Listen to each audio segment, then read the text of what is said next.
Have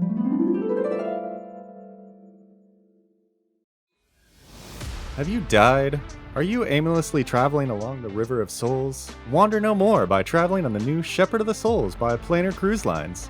The newest ship in our fleet will safely take you in and around the outer sphere before dropping you off exactly where your soul has been judged to go. While you're traveling with us, enjoy our variety of restaurants, get a spirit at one of our many bars, and enjoy shows by the best of Planar talent. Next time you die, make sure to die in the lap of luxury with Planar Cruise Lines.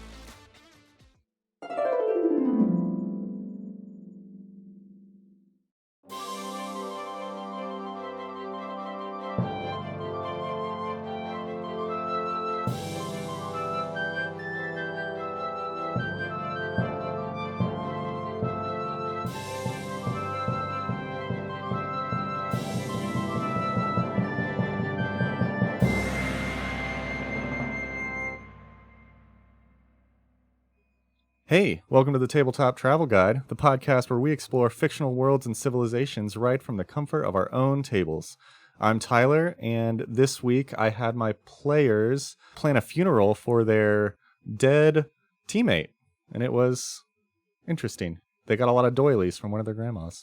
A doily? Oh, like the fabric, like circle things? Yeah. They had that looked lacy. Yeah, okay. she had funeral doilies. Funeral doilies? I don't know what those look like, but, grandma had them. Huh. Okay, well, I'm Ryan.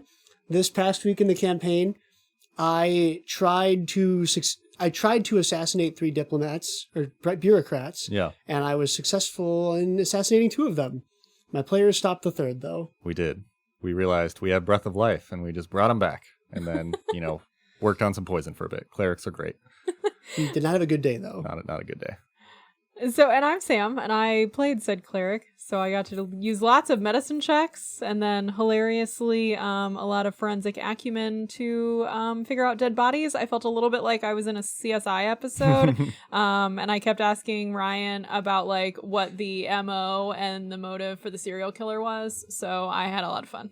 I mean, my favorite question was the cause of death decapitation, or was decapitation post-mortem? Hey, that sounds like something that would definitely be in a Criminal Minds episode. You bet. Yeah. I was in my element. Yeah. It's great. So this is a second part of a 4-part miniseries, a tabletop lore guide. If you have not listened to the previous episode, we talked about the first part of the outer sphere. We're talking about the planes. Mm-hmm. And then this week we will continue our travels on our cruise.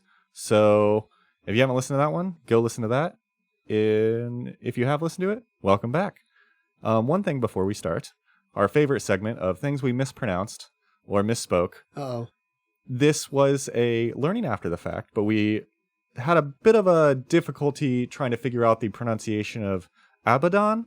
Yes. Mm-hmm. And we kind of settled on Abaddon, I think. We're just very bad with phonetics, we've all learned. Yeah, reading phonetics is hard. Yeah. So I did some research, and apparently it comes from, Abaddon is a real word, right? It's from Hebrew. But pronunciation, if it is in English, current English, it's Abaddon. Abaddon. Okay. But if you go with the original Hebrew, it is, in Hebrew it's Avadon, but it's Abaddon. So okay. If you choose to say Abaddon or Abaddon, both are correct. Okay. So yeah. I like it. And next time I will look up the etymology of all of the words first, but I didn't do it today, so we'll have more. The problem is I could look that up and like how to pronounce it and everything, I would still say it wrong. I think I literally found it on a Reddit thread. Okay. It wasn't, you look at the etymology and it's like, here's the phonetic spelling. And I'm like, I don't know how to read phonetics. This is the problem when you're a native English speaker. I'm a native English speaker.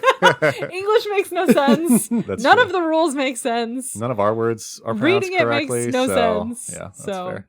We're just at a disadvantage here. Yeah. So now that we all know we can't talk, yes, we'll go back to talking poorly about more planes. Great. I'm excited. I'm still dead. Still you dead. Are Mirior still dead. I So hope is that Acelia. everyone has recovered from their day at sea, had a nice chill day meandering around looking at things. We are jumping right back into the thick of it today, but as noted from last time, we are on the upswing. Yay. So we're going to see some really cool stuff today. I hope everyone is very excited. Our safety rules are all still the same. We don't know what we might encounter out here, so do not jump off the ship and do not jump into anything unknown without doing your knowledge checks first. Good. Perfect. I will recall knowledge on ship height to death ratio. Okay. I'm already dead. It doesn't matter. I jump That's into the sea. No, stop it. Get back in the boat. Our first stop today is heaven. Nice. And of course, since we are in heaven, our drink of the day today is the Millionaire. And that is a mix of bourbon Grand Marnier, absinthe, grenadine, egg white, and lemon juice. Should feel just a little bit otherworldly, but also still light and refreshing. I don't know that I've ever had egg white in a dring. Yeah, I'm like now kind of we've had multiple with egg whites in it, so now I'm interested in trying an egg white drink. Prohibition thing. You take the egg white and you like froth it. Yeah. So it's kind of like a foam Okay. on top. So it's Okay. like kind of like an old school way to make drinks. A lot of the things I pulled were like really old school. So I like That's fair. it. Yeah, Okay. I would try it. Well, maybe we'll try that next time. yes, so take your drinks. We will step off of the ship and into heaven, the land of goodness and order for souls who led righteous lives. We literally arrive on heaven's shore. Perfect. Cool. Great.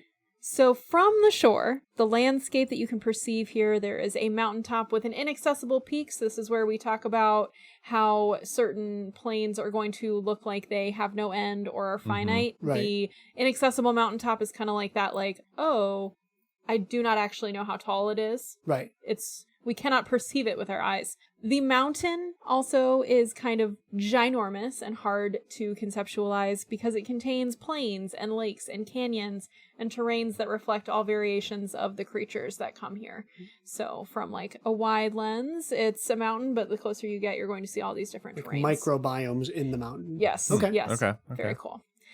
So creatures that call heaven home, so as we are kind of disembarking, who we might see here, these are obviously going to be good outsiders. So again, this is where we don't quite have the terms with the remaster as far as alignment, but historically good aligned creatures are going to be here. Mortals usually are not allowed to travel beyond heaven's shore except for official business. And that's mortals who are not dead. Correct. Okay. Because remember, dead are petitioners, so this Yes, is they are actual not mortals. Yes, if you are dead, you are a petitioner, and then you are not really a mortal anymore. A mortal if you would have plane be a live shifted person. here Yes. for some reason. If you have come here on business, you might have like a pass to enter into the other parts of heaven. But if you just show up and want to take in the sights, you have to stay on the shore. I kind of want a hall pass to heaven. And here, like several of our other planes, we've got multiple divine beings that kind of have leadership and governance. Oh, Yeah. see, English is hard again. So people that you might find here, you might find Erastil, you might find Iomade, you might find Torag. That's Nice. kind of like who we're looking at. Good deities. Yeah, chill bunch. Yeah. Yeah, not a bad group to All the hang aunts out and with. uncles we like. Yes, with cool war stories. Yeah. Or weird stories of the forest. I don't know. It's fine. Anyway, so heaven has tiers. So if you think about how we went to hell and there were Of course it does. layers of hell that went down, there are tiers of heaven that go up. Is there a heaven tier for tax collectors who are in over their heads? We're going to find out. Perfect. The first tier is the threshold, which includes the shore that we have landed on, the border fortresses, and the area that's like just within the gates. Okay. So Heaven Shore, where we landed, hilariously is also called Heathen Shore, because anyone can show up here, kind of. You don't need that special pass to get past the shore. I imagine you made it into heaven and they're like, yeah, well, here are all the different places you can go. Don't go to Heathen Shore. It's shady. It's dark side of town. So Heaven Shore is the largest trade port, and it's the capital of the tier of Threshold. Okay. It's the only heavenly city that allows a resident population of foreigners, so aka non-heaven planar outsiders. Right. Fair. is how we get there. So Heaven Shore is where people of good intent from all planes, including the material plane or the universe, as it's now called, can come to petition heaven. They can come to study here and trade for heavenly goods. Nice. Okay, cool. Yeah. So overall, chill spot to start out. We can do some shopping. Everybody get a little I like it. souvenir. So you could be like an expatriate in heaven. Can you live here? Or is it mostly trade? You can live on Heaven Shore. So you could like get like an apartment and like do a summer in heaven. I'm a snowbird. I leave the universe for heaven during the winters. As long as you have good intent, they're not gonna like kick you out. Okay. of That's fair. This Okay. level. The next tier up is Prolara. It is the mustering ground for Crusader armies. Ooh, Like This- Heaven's Crusader armies? Yes. That's metal. I love it. It is also where Iomedes' realm is Of course, located. of It is course. called Sword Home. Nice. Classic. It is a peaceful but militant land of castles and keeps. Yeah. Peaceful. Who the style of the architecture looks very similar to what Eridan's realm would have Makes looked sense. like. As the inheritor. Yes, exactly. Jeez. A peaceful warfare realm. So they all like walk around in full suits of armor and like greet each other in knightly ways. Like, oh, sir. Good to see sir. you. Sorry. Good to see you. Have lots Excuse of me. like Excuse me. Excuse me. Sorry. nightly duels hanging out, you know. Right. Lots of jousting. Yes, I'm Okay. sure. Hotman. It sounds kind Hotman. of like a medieval times, but you know, maybe less rambunctious. I don't know. There you Okay. go. I like it. Sounds fun. I would go. Yeah. The next tier is Golarion. The petitioners in this area are devoted to duty, learning, and self-purification. So improving minds and spirits. So I feel like this is maybe where you might find a lot of like monk type Nice. petitioners. Like it's kind of like that, like whole spirit, mind, body, well-being. Sure. It's interesting to me that Irori wouldn't be in this realm. Yeah. I think that's probably more because of like the good evil versus neutral. That's true, yeah. It'll be interesting to see if with the remaster though, with the alignment thing shifting, if any of like the deity's home planes shift with that Yeah, as change. well, Yeah. because there might be things that then might make more sense if Yeah. you take that out of the equation. Though I guess Axis still makes sense for Irori for a Yeah. perfect neutral Balanced alignment. kind of. Yeah, balance. Oh yeah, all things in balance. Yeah. That makes Mhm. sense. Okay. Yeah. Our next tier is Requies. This is the pastoral region of heaven. Home to souls worthy of heaven, but maybe ones that don't want to be here to join holy crusades. Yeah. So you might, be good. You might have order, but you might, not be wanting to strap on a sword and go fight things. You want to And that's settle okay down too. and like just move to the countryside? Yes. I lived my life. I don't want to go fight more things. This tier also has the Great Library of Harmonious Scripture. It consists of 9 shining towers connected at their bases. Within lies all of heaven's collected knowledge. So if you Nice. want to go see an epic library and learn some cool things, you can come to the Library of Harmonious Scripture. That's cool.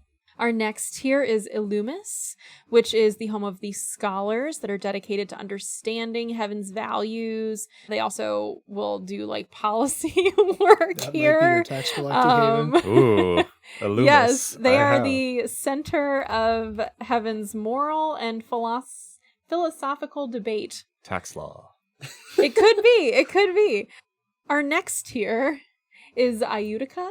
This one might also be one that you might want to listen to for your tax collector friend. Okay, I'm in. This is the Center for Heaven's Government and Administration. Ooh, yeah. Okay. It's run collectively by the Council of Vision, which is the head, the heart, and the hand, who represent knowledge, wisdom, love and salvation, and righteous military action, respectively. Okay. And here you will also find the Courts of Accord. It's a giant white stone building with gardens around it. It hosts all of heaven's leaders when they need to discuss matters of importance. And just behind it stands the Red Rotunda, an outdoor amphitheater in which demon lords and other powerful evil creatures are publicly executed. Well, there you go. Metal. I like it. I really like that we're leaning into that. The Red Rotunda. Like, Red Rotunda. I guess palms. I didn't expect a public execution area in heaven. Surprise.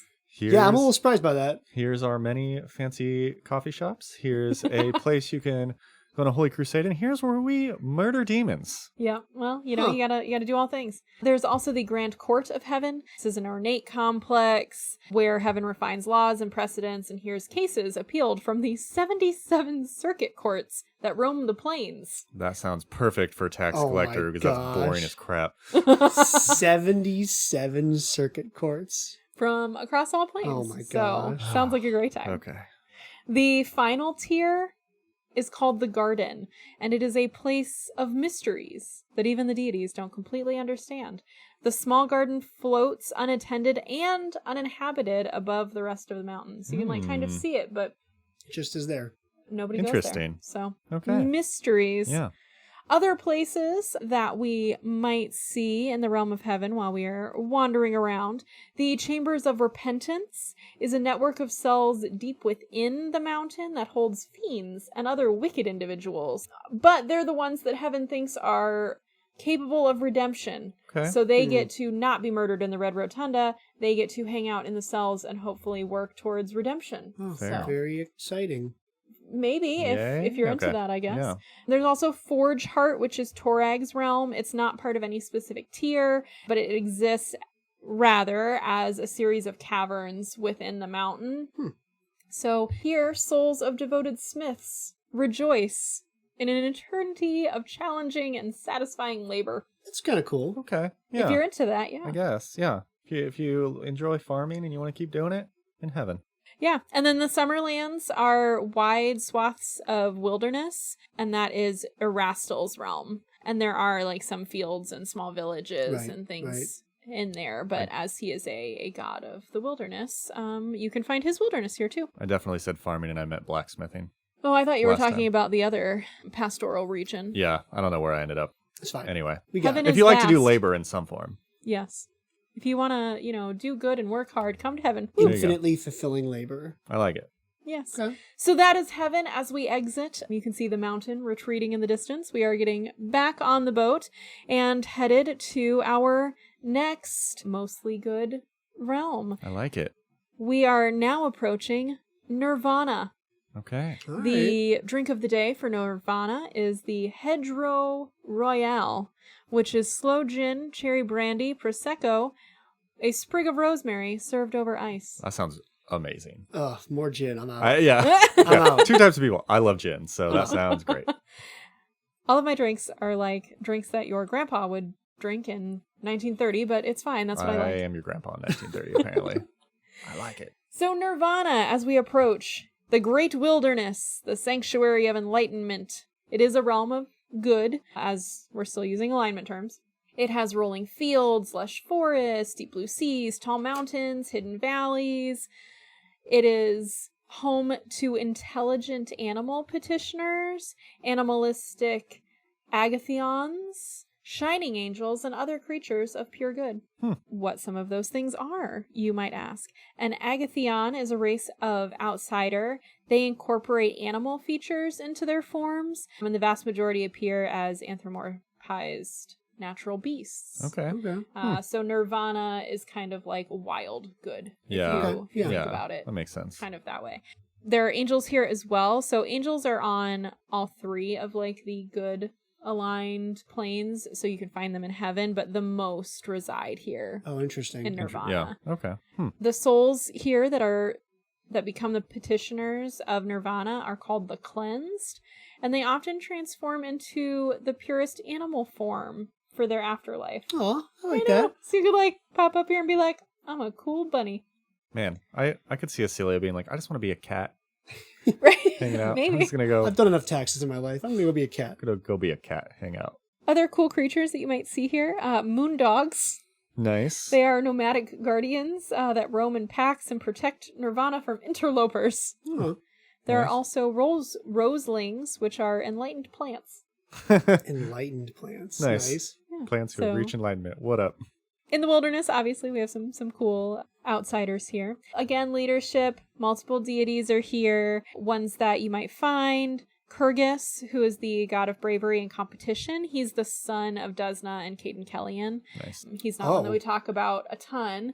He's the one who's got I'm pretty sure an arm flexing is his Yes, holy yes. symbol. Nice. Uh-huh. Quizong, who is the master of medicine, god of healing, magic, and medicine. He's here. Sarenrae, the dawn flower, the goddess of healing, redemption, and the sun. This is her divine realm. She's Makes kind of like sense. the biggest one here. Yeah. And then Shaylin, who beauty, art, music. Again. Mm-hmm. Those all check out. Yeah. So Blossom Heart is Shaylin's divine realm. Gardens, studios, amphitheaters, anything artsy you might want to do, we can do there. You will also see Dragon Mane Mountain, above which is Sarenrae's divine realm, which is called Everlight, and it's always filled with sunlight. Nice. And interestingly enough, no lies or deception can take place in Sarenrae's realm. Huh. And it's visible throughout all of Nirvana as a gleaming sun in the sky.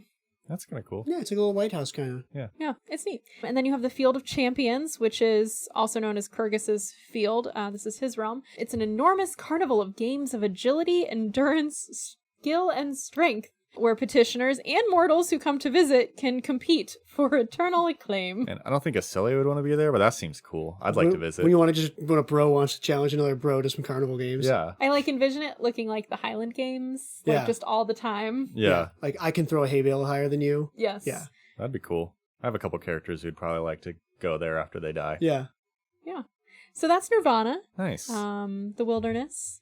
I like so far, this second half of the cruise. The second half of the cruise is far nicer than the first half of the cruise. I don't know why. It's just very nice. Yes, we can linger a little longer in some of these fun places. Maybe join a joust or a competition of strength Yeah. while we're here. Yeah. I like it. From here, we will get back on the boat, though, Okay. and we will head to our final good aligned Okay. plane, which is Elysium. Elysium. The drink of the day for Elysium is the Tequila Mockingbird, which is a muddled jalapeno slice, 3 watermelon cubes, tequila blanco, lime juice, and agave. That sounds Oh, I'm in for this. that sounds real good. That sounds awesome. Also little- delicious. A little sweet, a little spice, Oh, a that lot sounds of lime. good. I'm in. And sweet and spice is a good description of Elysium. It is the promised land and the land of heroes. Ooh. Ah. Okay. By day, a golden sun shines down upon emerald fields and blue oceans, while at night there's tons of stars and a silver moon. That's pretty cool. It's Yeah. like ridiculously untamed gorgeous all the time. Nothing in Elysium knows restraint, so think of like mountains being taller than they should be, oceans being deeper than anything that you might encounter in the universe. It also, interestingly, because of that, has some of the greatest extremes in elevation in all of the outer sphere. Interesting. Mountain climbers are Yeah. big Right, on this. Okay. Extreme sports. Elysium is the Extreme most sports. welcoming to mortals. It's a little bit more chaotic in nature, so it's less rigid than a lot of like the other planes. So mortals have a easier time coming here. Creatures that you may see here in Elysium. So we still have angels. We also have azatas, which are celestial manifestations of freedom. I actually thought these were like the coolest things about Elysium. They take different forms and they represent different kinds of freedom. So like there's an azata of like the wind, if you think about like the freedom of wind, because it can move where it wants to. So anything that you can kind of define from that. It's a kind of metaphysical. Yeah. Yeah, Okay. but they're That's still like kinda cool. creatures. They're one like thing that is the same like for all of them is that in general they are passionate and loyal Nice. creatures. That's really cool. Yeah. Yeah. The petitioners of Elysium are called the Chosen. They manifest into idolized versions of their mortal bodies. So Okay. if you just want to look like yourself, but a little extra fine, that's what you look I'm like here myself. in Elysium. 2 inches taller. You can also find the Elysian Titans. So we talked about the Titans previously Right. in the Outer Rifts, how they were thrown down because they rebelled against the deities. Because it didn't go well. It didn't Right. go well. The Elysian Titans are the Titans who refused to participate in that rebellion. And they reside here training aspiring champions. Nice. They picked the right side. Yeah. They did. Okay. They did. They get a cooler hangout space. Yes. So other divinities that you'll find here, so Callistria has her divine realm, Caden Kellyan, Desna, Gorum, Milani, the Elven Pantheon in general hangs out here. That's good company. Yeah. That's a fun company. Again, this is a one fun- sounds pretty cool. I imagine this is probably one of the most fun cruise stops too. Yeah. Just to hang out with. For sure. Yes, you can go deep sea diving. You can climb a mountain. You can go train with a Titan. We have lots of The excursions to excursions offer would be here. fantastic. I'm getting just like super strong ancient, like ideal ancient Greek classical, like Mm-hmm. Yeah. vibes. I like it. So some places of note as we are going around Elysium. The Clashing Shore is Gorham's domain. It's a massive battlefield that stretches along the border between Elysium and the shores of the Maelstrom. So if you want to, get some good fighting in, you can go there. There is also Golarion, which is the domain of the Elven pantheon. It's really hard to distinguish it from forests and fields, but the deeper into the realm you go, the more sculpted and like engineered things start to look. So think of it as like kind of hidden in plain sight type of a thing. Big hedge maze. Yes, Okay. a little bit. This is where Callistria's domain is. It is called the Garden of Deceit and Delight, I like which sounds correct for her. It does. I want to put her in like the Elven Forest area, but maybe. I believe she is part of the Oh. Elven pantheon. Oh, you know what? Yeah, I think you're right. Yeah. So yeah, that makes sense. Mhm. We just talk about Callistria in every other context that I Right. forget that she's an elf. Right. Yep. The next realm that we will come to is Hero's Heart. This is the realm of Caden Kellyan. At the center is the city of Reveler's Rest, which, of course, has many inns and taverns. Cecilia's going. Literally, you want to get drunk, come here. Yes, get drunk and party. You can definitely do in Hero's Heart. The outskirts of Hero's Heart are known as the Fields of Battle, and that's where warriors can test themselves. You want to get drunk and go fight somebody? Yeah. Yep, that sounds right. That sounds like Elysium's Caden Kellyan. Cool. The next place that we come to, the Starlit Grotto. This is a subterranean realm filled with twinkling lights. It's beautiful, but it can also be dangerous as the bottommost reaches of the grotto are the closest to the outer rifts. Oh, Oh, okay. So don't fall. Yeah, don't go. very, very cool, great picture-taking opportunity, kind of like some fancy spelunking, just don't spelunk too far. Don't go to the edge. Yep. Then we have the Boundless Azure Ocean, which commonly is just called the Boundless. It's the largest expanse of water here in Elysium. The skies above have numerous flying castles and other aerial structures, Sweet. right? And in many areas, the borders of Boundless don't have beaches or land. Instead, they kind of flow into the Maelstrom. So it's again one of those like the borders don't totally make sense Right. Yeah. to conceptualization. So far, Elysium has been just the coolest. Yeah, from like a me perspective, yeah, for sure. Yeah. I think it's also one of my favorites. There's also some really cool spots that I think would be neat to hang out in. Oh yeah. Well, and I feel like it just kind of goes.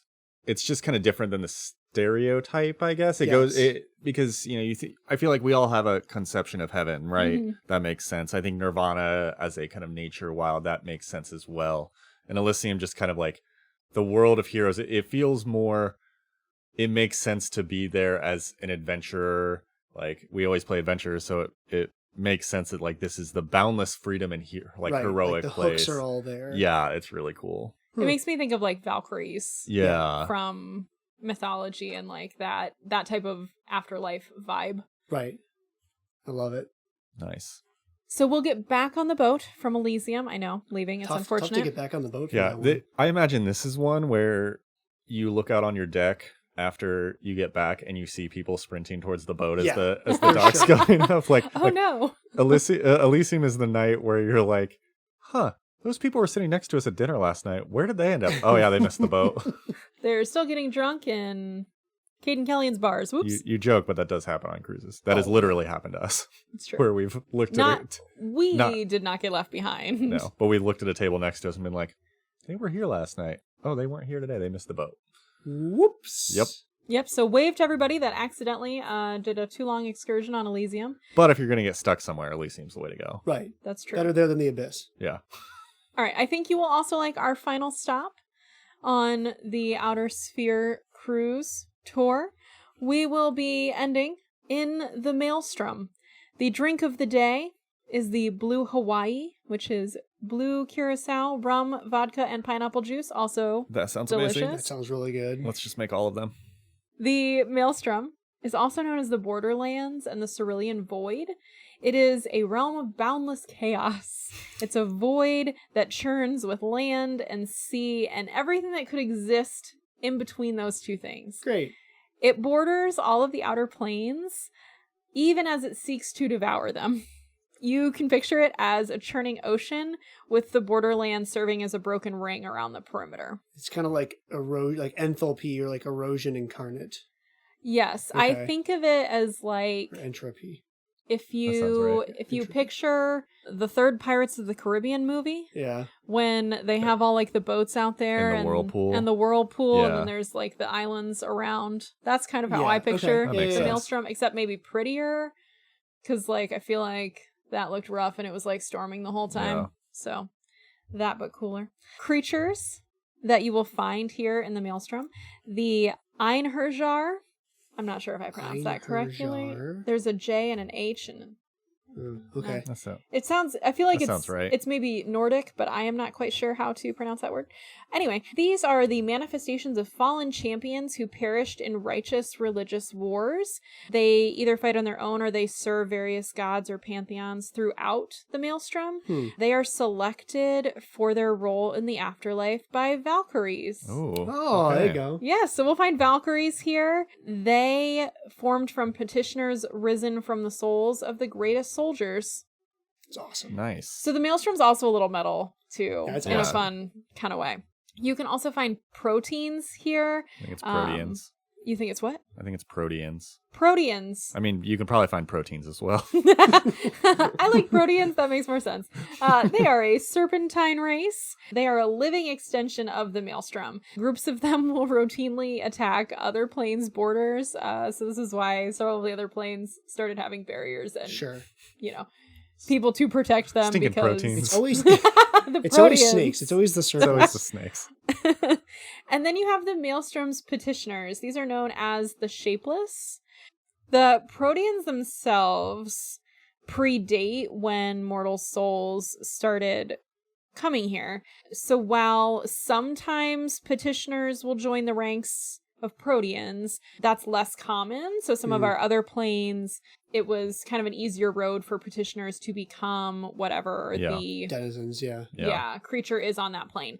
So as a result, it's relatively rare for one of the Shapeless to become a protean. Most of them are either chosen by the Valkyries for ascension into the Einherjar. If they aren't, then they become a chaos beast. Oh. Huh. Okay. So it's a little bit of a roll of dice here, but I Yeah. think you probably would want to be chosen by a Right. Valkyrie if Probably. you end up here. Yeah. Right. Several divinities also call the Maelstrom home. The most fun one, I think, is Besmara, who's the pirate goddess. I love Besmara. who we talked about before. Riptide. Yes. Morgan Riptide, follower of Besmara. We'll hopefully end up here. So obviously the pirate goddess makes tons of sense to be She's on sailing like around. wild, untamed ocean. Yes, of course. You can also find Hanspur, who's a demigod of rivers, travels, and smugglers. He is more worshipped in the river kingdoms. You can also find Nadiri, who's the goddess of tragedy and drowning. Oof. Yeah, So- she used to be a handmaiden of Shaylin and then gave some advice to some young lovers who did a Romeo and Juliet, Oh. which was not her intention. So she then kind of moved away from that and now is the goddess of tragedy and Yikes. and Oh. drowning as a result. Yikes. Oh. Yeah, it's a little rough. You can also find Nethys here. The Orc Pantheon also calls Cool. the Maelstrom home, as does Savannah, the goddess of illusions and mystery, Makes sense. and Eudurcius, who is the god of serpent folk, which makes sense Yeah, since we that's have the Right. The Proteans. serpents. Yep. Yes. So some places that you can find here in the Maelstrom, it's not just swirling water. So Nethys's divine realm looks like a massive slab of stone the size of a planet, just jutting up from the Cerulean Void. And it's capped with a bowl-like mesa that has an immense desert. That's a statement. Oh my gosh. I feel like he's like the god that would make the statement. I mean, he's like, I'm very smart and also a little nuts. Yeah, like I'm I'm insane and genius, and here's my slab with a desert. And you're like, I don't get it. And it's like, it's modern art. Yes. Figure it out. Yes. The epitome of modern art. I like to think that he canonically somehow runs the internet site off of that as well. Archives of Mythos is actually the slab in the mouth. Just like Yes. in a little corner, there's like a little bowl that like the internet lives in.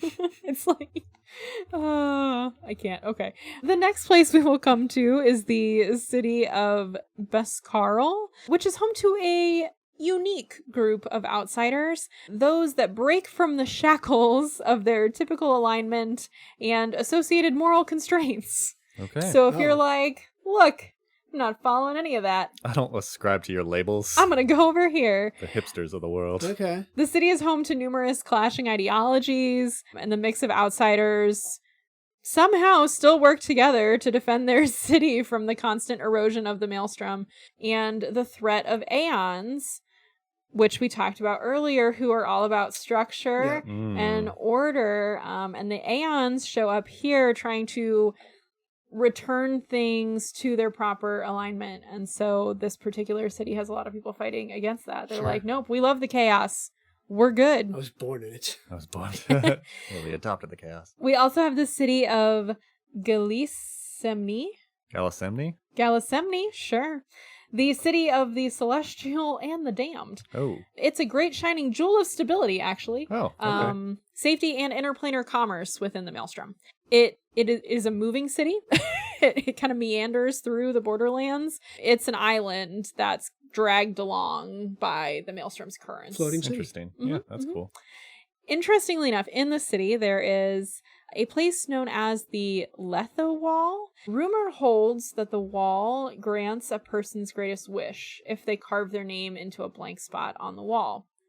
However, spoiler, There's always a I'm going catch. to tell you what the wall actually There's always does. a So if catch. you want to know, just hum to yourself for 30 seconds. The wall actually does more than that. As it grants the desire, it also takes and devours. So when a creature adds their name to the wall consumes the name and erases all traces of the writer from history, including the writer's own memories. So you don't so remember you who get you it. are. But you got what you wanted? You got what you wanted, but now you don't remember what it was. And you don't know who you are, and nobody else remembers you either. Brutal.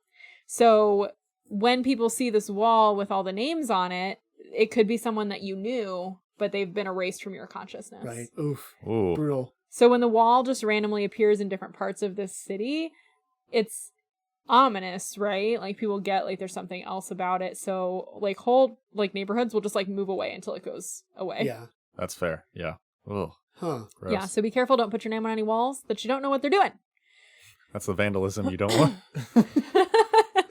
We can also find in the Maelstrom the Palace of Love Eternal. This is Nadiri's divine realm. Mhm. It's a place of gardens and groves that hosts forever young couples who Aw. stroll eternally. However, there's something like a little bit odd about it. So we heard about her backstory. So there's all of this beauty, but also there's this underlying feeling of like dissatisfaction and restlessness.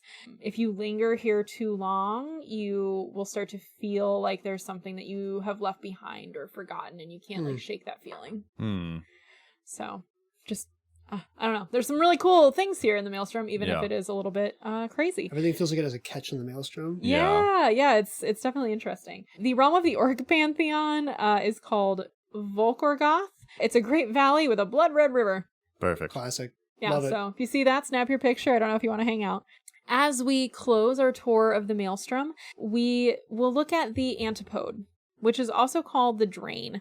So if you think about that giant whirlpool, the Antipode is where everything is sucking in. It's the vortex that exits the Maelstrom. We talked about when we first got on the cruise, the River of Souls that takes souls and essence from the universe into the outer sphere. You can think of that as an entry point, and you can think of the Antipode as the exit. So all of that energy that has come in to the outer sphere also has an exit where it recycles back into positive energy out through the Antipode. So we've kind of come in a whole circle. We've gone all the way around the sphere, and we can exit back out as positive energy into the universe. It's kind of cool. It's just like the cyclical nature of an entire group of planes. Okay. Yeah, and it's so like a they big all- closed loop. Yeah, and it all interacts together. Nice. Cool. And with that, we have concluded our tour of the outer sphere. And the real question is, where do we think our friends need to go? I am giving you the power of Pharasma here, and you're going to judge your characters and tell me which plane they are going to. I think Acelia is going to go to heaven in Ludica. Is that? Okay. I think, she's not a evil person. I think she just kind of got in over her head. But like, I feel like if maybe she wanted to be in government work and do good stuff and then just got stuck as a tax collector instead. Yeah. I can see her going to heaven and being like, this is where I'm called. And, one of the maybe 77 circuit courts. So yeah, I think heaven in Ludica is where Acelia would like to find herself. Miriam is going to Axis. Okay, Yeah. yeah.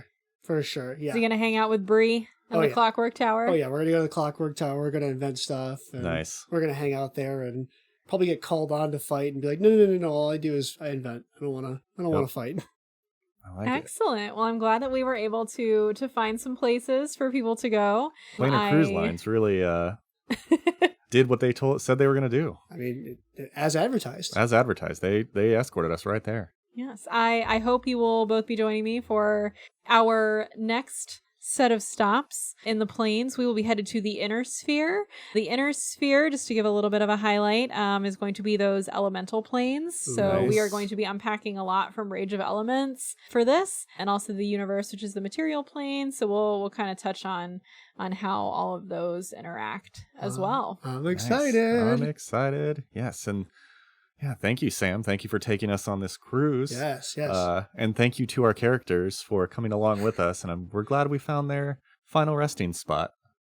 Yeah, you really threw us for a loop there, but we made it work. Does Planar Cruises also go to the Inner Sphere, or are we hopping cruise lines? It's a surprise. Oh boy. Okay. So we'll you'll see when you show up next week what kind of trip we will be taking. I'm excited. Okay. Cool. Well, we hope that all of our listeners will continue on this trip with us. We hope you've enjoyed this tiny mini series so far.